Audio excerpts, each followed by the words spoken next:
nation, under God, indivisible, with liberty and justice for all.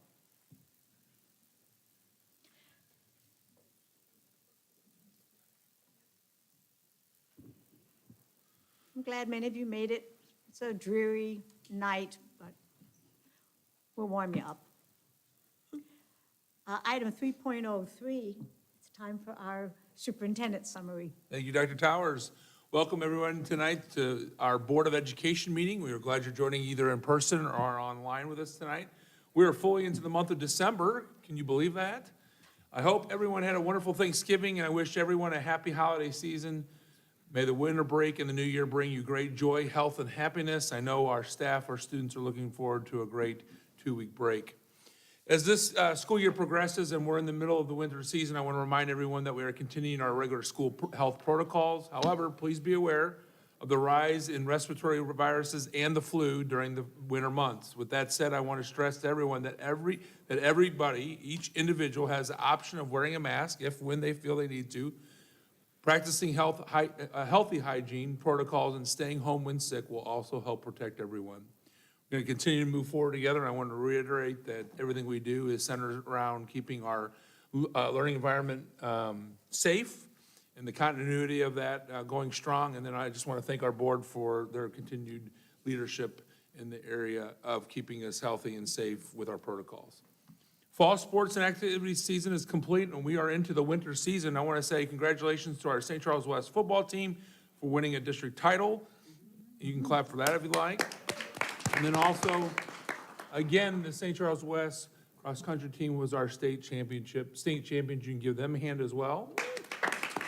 So I say, way to go Warriors, but then I want to say, hold on a minute. We just had our turkey tip-off classic, and it was a classic. We had 4 great games. St. Charles West Gym was packed to the rim. We are back, people, with everybody on top of each other watching sports. I just talked about health, hygiene, and we were rocking and rolling. And the Pirates actually swept the Warriors in all 4 games. Very close. Yeah, very close. And they were close. And I'm an old pirate. Still, they won. Here we go. SCSD United. And then the boys' game was highlighted by the boys' game. There was a player on the West team that hit about a 25-footer to go in overtime, but High pulled it out. And they're in the top 10 in the area at this point, and they're like 5-0, 6-0. The boys are at St. Charles High, so watch out for those Pirates. So both schools doing great. Speaking of other things going on, a special shout out to Miss Courtney Gibson. I know Lori's not with us tonight, but the St. Charles High Theater students and Ms. Gibson just put on a fantastic play I had a chance to go to. It's called Gravestone Manor. It was hilarious. I was literally laughing out loud, like to the point where somebody had to tell me to be quiet. It was awesome, so way to go Pirates on that. And we're having a lot of awesome orchestra concerts and choir concerts going on. Hardin had one last night, place was packed, so that's awesome as well. Our Benton podcasts continue to go. We just had 2, basically a part A, a part B of a podcast. Real quick, Dr. Lewis, you want to just briefly talk about who you had a chance to interview in those last 2 podcasts, because it's awesome. So we interviewed Darian Cockrell, who was the 2021 Missouri Teacher of the Year, but was also our keynote speaker for our Professional Development Day. So great conversation. Awesome. So please check that out. Board of Education seats are once again up for re-election. We actually have, and so the candidacy window is now open. We have 3 board seats open in election in April. And then, as always, we have prepared a great board meeting for you tonight. Construction bids, policy change, first reading, classified salary committee recommendations, and district financial report. And again, winter break is just around the corner. Our last day is December 20th. Thank you to our board for that, which is an early release day. Let's finish the 2022 calendar year strong. I want to again wish everyone a happy holiday season. Take good care, and we can't wait to see what greatness is in store for our district in 2023. Thank you, Dr. Towers. Thank you. Item 3.04, board communication. We have none. Item 3.05, this is our audience comment time. I have 3 cards filled out. Do you want me to read it? Read our blurb? I got it. I honestly, it's a tradition now. Now it's a tradition. It's all good. I will read. All regular and special meetings of the board shall be open to the public. Since the board desires to be a good listener and be responsive to the community, persons desiring to address the board may do so during the time so allotted on the agenda and according to established procedures. During the audience portion of each board meeting, patrons are invited by the president to speak for or against any proposal on the tentative agenda or on any other school concern. The individual is asked to identify him or herself, limit comments to a few minutes, and avoid discussing personalities. The president reserves the right to limit the number of presentations and/or length of comments. At the discretion of the president, patrons may be recognized at other times during the board meeting. The board is very interested in audience comments. According to board policy, members cannot respond during the actual meeting. The board will listen to and research all audience comments. If necessary, additional follow-up will occur through district administrators. Thank you. We do have 3 cards filled out. Brendan Kern? Good evening, members of the St. Charles community. My name is Brendan Kearns. I'm the president of SCEA, which is the bargaining local for certified employees in the district. Comments are going to be brief this month. Just want to wish the community happy and healthy holidays and wish our fellow employees a great winter break, and thank the board for our 2 additional days off, as well as for our $1,200 stipend coming on the 20th. So thank you very much. Thank you, Brendan. Lauren?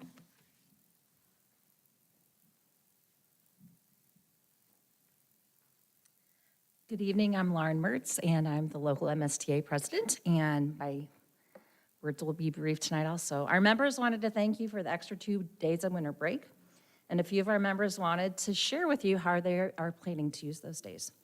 One said, my husband and I are going to a cabin in Illinois, just the 2 of us for a quick Christmas getaway with our extra days. Another said, I plan to visit out-of-town family a little earlier than I originally thought I'd be able to. Thankful to have the time to make memories. I'm going to spend extra time with my kids who have been sick this past month. Another said, I'm planning on baking cookies with my kids and mother-in-law on Wednesday since we're off. Thank you. Another said they will be watching the Power School training videos for enrollment that begins in January. And again, we'd like to say thank you for your service to our community members, students, staff, and parents. And personally, I'd like to wish you a Merry Christmas and a Happy New Year. Thank you. Thank you, Lauren. Kathy? For the SSA.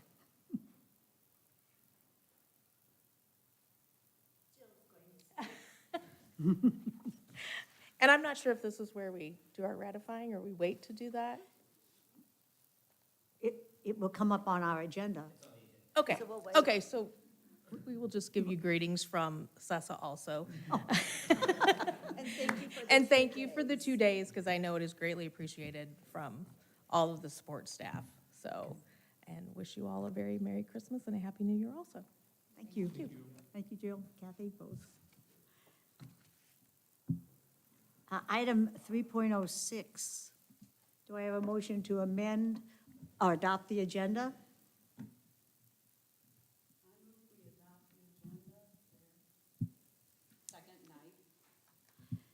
All those in favor? Aye. Opposed? All right, the agenda is approved. Item 4.01 is the consent agenda for efficiency. The school board utilizes a consent agenda. Items placed on the consent agenda are routine in nature or are among the many decisions that the board has already determined are in the domain of the administration. Do I have a motion to approve the consent agenda? I move to approve the consent agenda. Daniel Hewitt. I second. Sigma. All those in favor? Aye. Opposed? No. The consent agenda passes. Item 6.01, this is under old business construction bids. Apologies. We have 2 bids. One is for the HVAC for Coverdale, which if we look at that, If you guys remember, Coverdell was pretty much gutted from the 2017 bond issue, but the HVAC was not touched. So this is helping complement some of that building, in addition to the very low efficiency scores that it has received during some of our studies. So thankfully, this bid, which we were very concerned about, especially with the HVAC components, did come in low at basically 1.5 million. We did allocate $1.75 million for that project.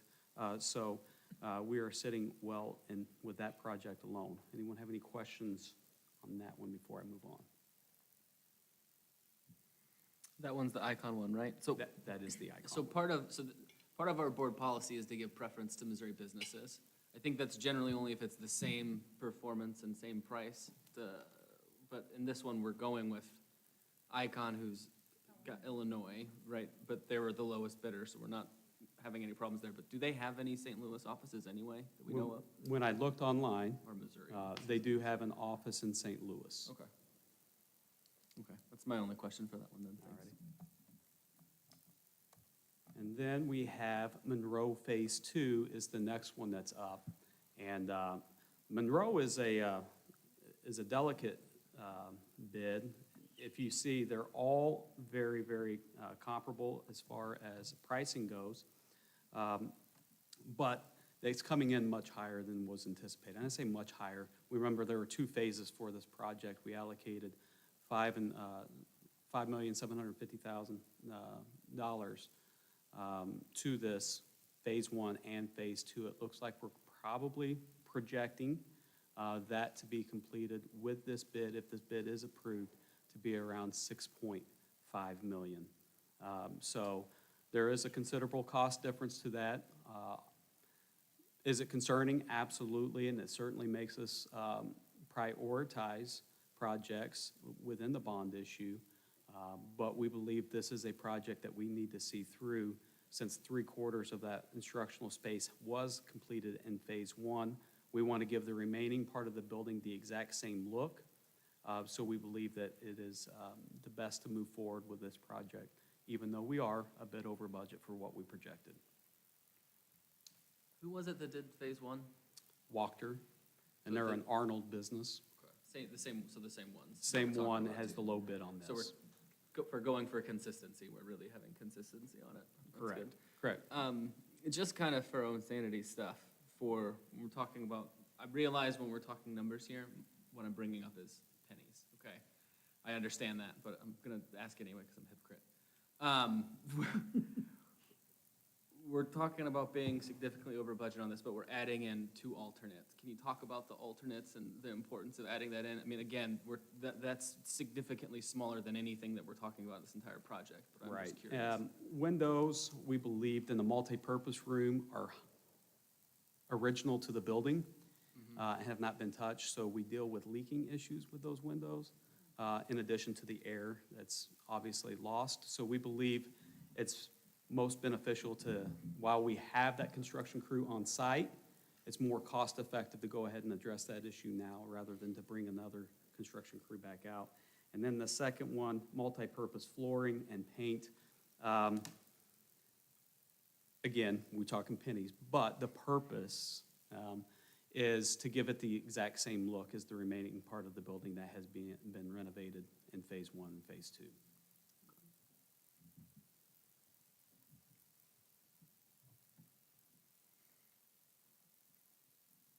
Any other questions on either of those items? Then do I have a motion to, this is just, No, it's a motion. It's a motion. yes, it is, I'm sorry. Do I have a motion to approve the construction bids as presented? I move to approve the construction bids as presented. Knight?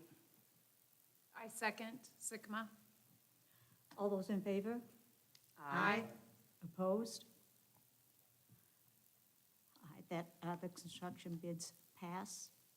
Item 7.01, this is the first reading for policy ADF. So if you have some questions about that, we'll vote on it in January. Just do a quick update on like what it actually is. It's just administratively changing a few things, right? Just referencing Actually, Like I a think we- title. I Just think the it's just title the and title. saying the instead of a typo. Right, Okay. yeah. Okay. I didn't, it was very small. I wanted to make sure that I wasn't missing anything, so Yeah. I don't have any questions. Yeah, this is one of our simpler changes, looks like. Seems too easy, right? Yeah. Okay, so that'll come up for approval next month. Item 7.02, this is our classified salary committee recommendation. And, who's presenting it? Oh, Rodney. Dr. Lewis, Mr. Shields, I'm sure I'll add some things, and then we'll have our co-presidents come up as well here in just a second, so. All right, well, this is something I'm extremely excited about. I did email the board in terms of what our intentions were in bringing it to you. But in short, obviously, with our salary schedule pulled up there, just to know, as I stated in the email, last October, our board approved for our paras to go from B to C, and that made a huge difference in terms of the candidates. Being at $15 an hour is significant in today's market.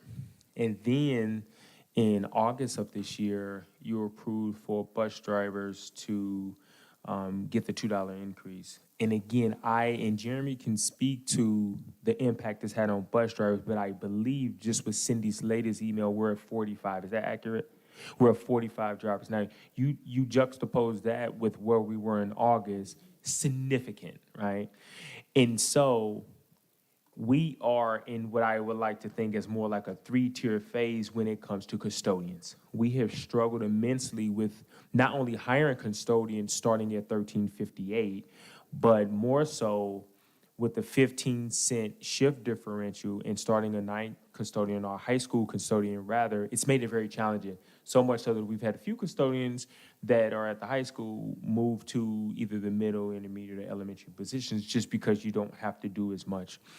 And so not only that, because our custodians are not the only positions that start at $13.58, but they are the most positions that start at $13.58. And then you have to look at our bus monitors. We have 9 of them, and they were starting below $15 as well. So going into this committee that when we negotiated last year was to look at the salary schedule and to look at the positions on the salary schedule. Well, a part of that, originally, when we were sitting in negotiations, we weren't thinking this, but it sort of manifested itself with market rate adjustments, and it just all kind of tied together, and Jason thought we should do it, and it was a great idea because I think it works. So the one thing that we're doing is that if you look at, Chris, would you move this to any one of the salary schedules? Okay, thank you. So that used to say B, and we've collapsed B, and this is the potential outcome of what you approved, but before there was a B, there's 77 employees in B, 5 in C. So for us, it just made sense, and again, the majority of those folks are custodians, so it made sense to collapse B, move them over to C, and then work on getting that up to $15 an hour. Do me a favor, go down one more, because that's the one really coming up for this year, this one. So if you can see, C is starting at $15 an hour. That has been a big help. And at the very top of the PDF, you would see in TA, Chris, scroll all the way back up for me, sir. All the way to the top, like keep going. So you can see at TA, that's where our bus monitors are. The one thing that's most notable about our bus monitors is that they were so supportive of our bus drivers during the time when they got their increase. And this is not like a, hey, scratch my back, scratch yours. It was not that, but they were so supportive, and we couldn't have our bus monitors being the only employees in the district if we move custodians, not making $15 an hour. We need bus monitors as much as we need custodians. So that's also to be noted. While we're looking at TB, TC, and TD, those employees got, is it $1.08 increase? Okay, so everyone else got $1.08 increase on TB. So what that is the lot fuel attendant, dispatcher, and mechanic, okay? Those positions are just as valuable as well. All the positions are valuable. You can't parse one out of the other. They're all valuable. So that's the first thing, collapsing B to C, getting all of our custodians up to $15 an hour, every employee basically $15 an hour. Everyone from column D to I. So if you just go down one, Chris, for me. Ronnie, I also want to say kudos to our CESA group too, because monitors are technically an STEA, And so, but They we kind are. of brought them in with this so we could do it too. And it's great how the groups work together and really want to be there for each other too. I thought that was. 100%. That was critical as well, because this was a CESA support staff. So it's our support staff, Jill and Kathy's group, but we did feel it was important to weave our bus monitor, which is part of transportation, in this as well. So Jason is absolutely right. So we all sort of worked that together to make sure that the outcomes are the same for all classified employees. If you look at from D to I, they are getting a percentage increase. And so it's a 1% increase going to them.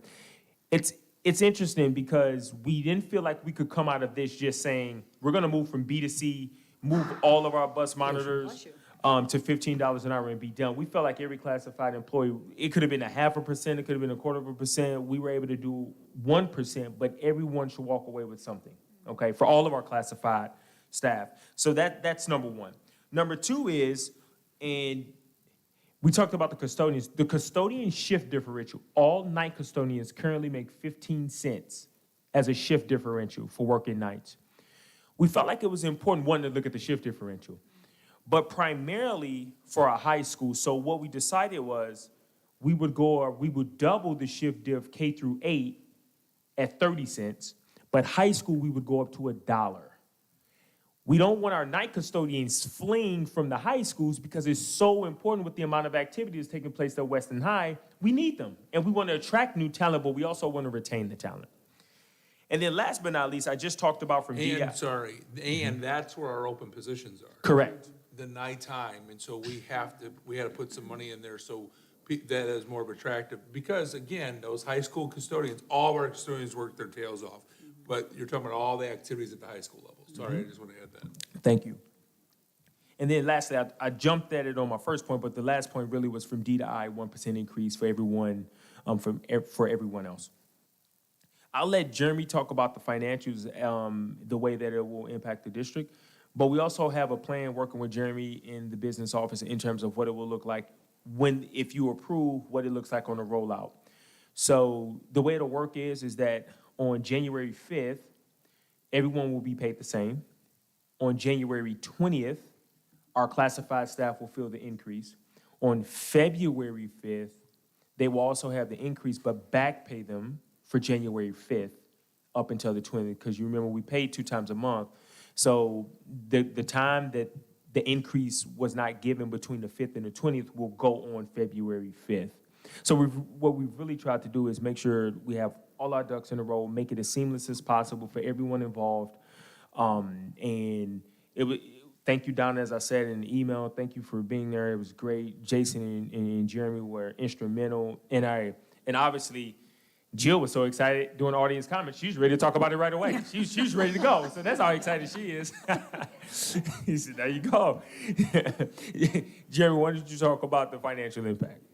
Yeah, so we ran a lot of different scenarios to make sure we're being good stewards to the taxpayer while taking into account the need of our current employees and hopefully future employees.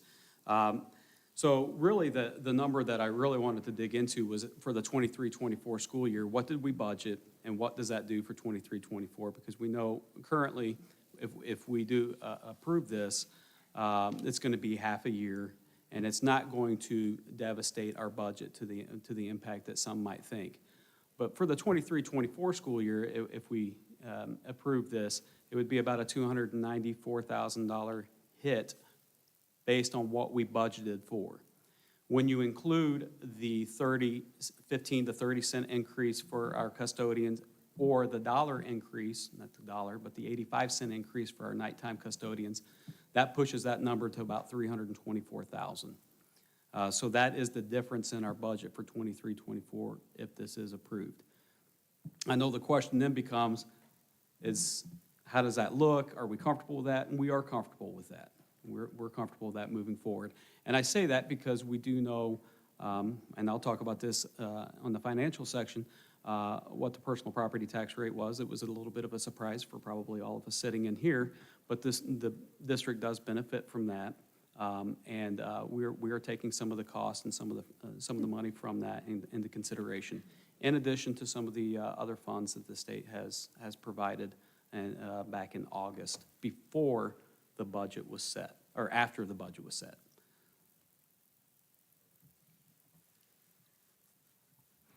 obviously, we have come to the table and, as we always do, work with our union groups to reach consensus. It's never easy, because we both have varying sides, but in the end, we came together to support every classified staff member in the school district. Everyone. Not one, not one group or not one column, but every single classified staff member in this district. And that level of relationship, I've heard of other districts, giving, $2 increases to one group, but everyone else not benefiting. And we looked at certain groups because we do feel like custodians are highly valuable and we need them, but it's no different than what we did for drivers, and it's no different than what we did for parents in that regard. But to come together and benefit half of our employee population, I think it's really special. So, In our committee, I felt like we had a great balance in our committee. And there's a lot of, I love our district because we really look at the brass tacks and kind of like the common sense piece of it. And you guys know this market. We're not gonna get people to work here below $15. It's just not. I mean, they can go other places and this is not easy work. So we had it start at 15. So we had some good starting We did. spots. So kudos to the committee for. committee did a great job. Do we want to bring, I was gonna say, Yeah. I know you didn't have a chance to talk at the audience part, but if you want to have something. Come on up. Add to it, at this time, that would be good. you're great. Hit that red button. Yeah. There you go. There we go. All right. So yes, we're learning as we go here, so, but do appreciate, us being able to address you in the beginning also. So, again, just want to greet you guys, President Towers, members of the board, Dr. Seifert, all of the administration. Again, I'm Jill Meyer. Kathy Alsdorf. So we are the co-presidents of SESA. And as I said, the administration asked us back to the table. We already had a committee that was going to be formed to go over the salary scale, so this worked out perfect. We had 2 very productive meetings with administration and members of SESA. So we are pleased to announce that the new salary proposal was ratified by our membership. So we are really appreciative of everything that has been done to increase that salary for those, the entire support staff. And I think as Dr. Lewis said, it was very important to us that all of the staff receive something, but also those positions that are really in need. So not only to attract new employees, but also to the employees that have been loyal, longtime employees to this district that just really appreciate everything that you've done. So we thank you and look forward to the continuing of our committee work throughout the new year. Thank you. Thanks. Thank you. So to that point, thank you, ladies. And you might say this, so I just sort of jump in. The committee is going to continue to meet there because there's some other needs in terms of looking at some specific positions, and this was a negotiated item from the last negotiation, so the committee wants to get together and look at some of these specific positions and just see where they're at on the salary schedule moving forward. So I just want to make sure, the job's not done yet. We got some things that we're going to still look at, and we have a list that we've already, I don't know, you probably already said that, but I want to make sure they heard that from us too, so. That wasn't a surprise to us, like we know we're meeting again, so. But this is a great first step, great first step. Well, I also, just speaking for me, but I think this is true for our board and our leadership, that I see, and I hope and I can tell from what you're saying, that our employees see how much they are valued, no matter what their job is in this district. We're all in that boat, and we need everyone to be happy to be here and appreciated being here. Doesn't always show up in a salary, but maybe some days or whatever it is we can do without giving away the entire budget. But as long as it's doable and we feel comfortable with that. And this, when I sat through the meetings, I mean, I was braced for, oh, this is going to be a long, I'm amazed what we accomplished in 2 days, and we were so focused. It was a very productive meeting, and what came out of it, as Rodney and all of you have reported out to the rest of you on the board, I think is just a success story for everyone. So, just wanted to add that. Are there any other questions that you have? Any comments? Do I have a motion to approve the classified salary recommendations? I move to approve the classified salary committee recommendations as presented. Knight? I second. Sickma. All those in favor? Aye. Opposed? Okay, that passes.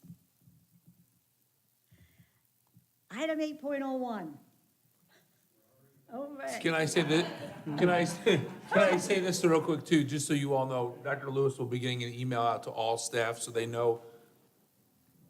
Okay. Tomorrow. 9 a.m., 9 a.m. I was thinking 9 p.m. We'll get here early. Sorry. All right. Mr. Shields, you're up.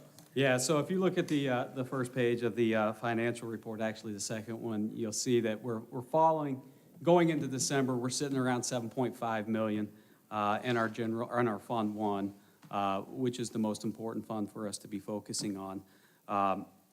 Basically, what that's telling us is that we could afford a payroll for December, which is crucial, from what I understand. So we could afford a payroll for that, but what we also need to consider is the revenue that comes in December, which is typically 26 to 28 million within the past couple of years that we'll start receiving. So the district is sitting pretty. I know we're all concerned about what does December look like. We're not a district that does tax anticipation notes or anything along those lines, so we are completely fine there. Typically in January, we're going to receive the rest of those payments, those tax payments that will be rolling in, which is about $20 million. And then it starts easing up February on. So completely comfortable where we're sitting right now, completely comfortable with that. That brings up the point of, where we receive our revenue from mainly as a district. And as we've discussed before, the majority of our money is local money, meaning we're getting this money from the property tax and the real estate. The state does not fund the City of St. Charles School District very well, meaning we get about 15% from the state of Missouri, 16%. So you guys, and everyone in this room, didn't matter who was sitting in here, are receiving personal property tax information right now, and you're going to see that it's higher. And a lot of times, a school district will receive blame for that, although our tax rate is virtually the exact same as it was the previous year, or the assessor will receive blame for that. And it's truly in this scenario, it is completely a market-driven decision. And the assessor has no control of the market, and neither does the school district. I think that's important for us to say in this meeting, because there's also politicians that are very, very eager about eliminating the personal property tax, which, like I said previously, we desperately need that money in order for us to take support staff into consideration. That basically covers our support staff salaries and benefits, that personal property tax money revenue does. And then we really could consider our real estate taking care of the remaining salaries and benefits for our certified staff. So we believe that's going to receive a lot more traction in this next voting cycle in Jefferson City, with the politicians really coming after that personal property tax money.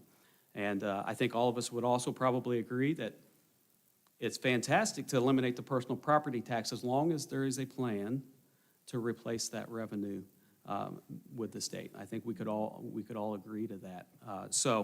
And there's clearly not And specific. there's plan clearly for not that. a plan Sorry, I for want to that. make sure you put Yes. that out. There is clearly They may not. tell you there is, but there's. And we might want to clarify that this is a politician in the St. Charles County delegation, in That's- case anybody wants to reach out to them. Yeah, absolutely. Okay. That is, All right. so, And it that begins being with- said, we believe this round of salary negotiations and wage increases for our support staff certainly beneficial. But we do not have the authority to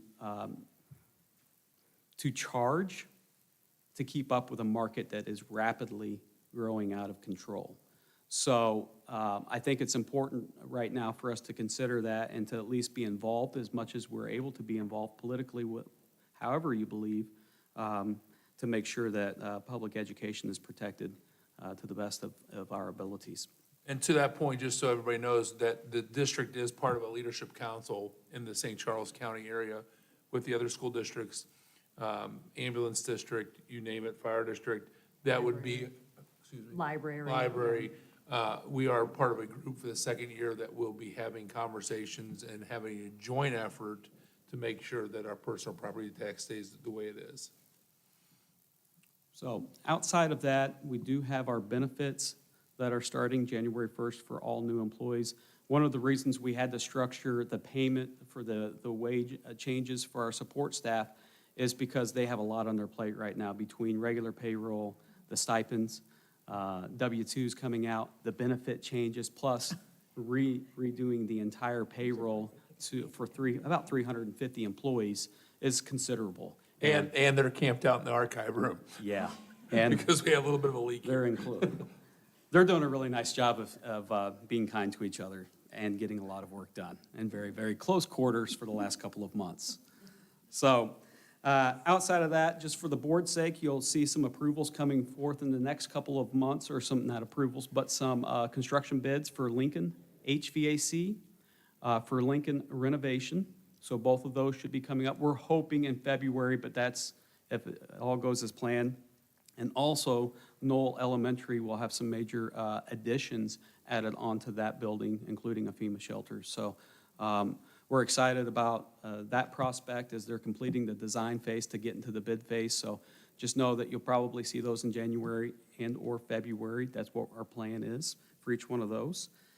And then we are still going through that financial audit that we've been speaking about the past couple of months. I got off the phone with the audit firm about 3 o'clock today.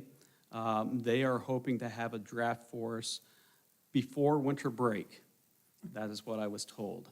So once I get a firmer date on that, we will certainly be in conversation with you all. It's important for us to at least get eyes on the draft before we leave for break, because we do have a closeout for 2017 bond issue. For federal legislation, we have to have that audit completed and turned in order for us to effectively close that out and meet that deadline. So that's where we're kind of in a little bit of a rush on that piece. So there might be a need for a open session that we would do virtually, but we will let you know that. And obviously post it appropriately. and as soon as I get that information from the audit firm, I will let you guys know. I did speak to them at 3 p.m. I was hoping. And they I are was hoping. aware of the urgency of. They getting- absolutely are. We have to have it. Yeah, absolutely, absolutely. And then outside of that, Dr. Seifert and I met with a couple of city leaders this evening, and River Point Development, Streets of St. Charles, the east portion of Streets of St. Charles, which has really revitalized that area. They are going to be asking for a 353 abatement, which is blighted area. So that's considered blighted area. We are in agreement with the city on that, just so you all know that there is not much you can do with that area of the city, especially with Streets of St. Charles already there, for that area. So if they certainly want to be in partners with us and make sure that we're on the same team moving forward with that. A lot of that's going to be commercial use and mixed use as far as restaurants, hotels, that similar look to the Streets of St. Charles, which is what the city is going for there. So we do support that decision for that 353 tax abatement, which is blighted area use and redevelopment. That's the key to that. Yes. And that should be it for me. Are there any questions on the financial report?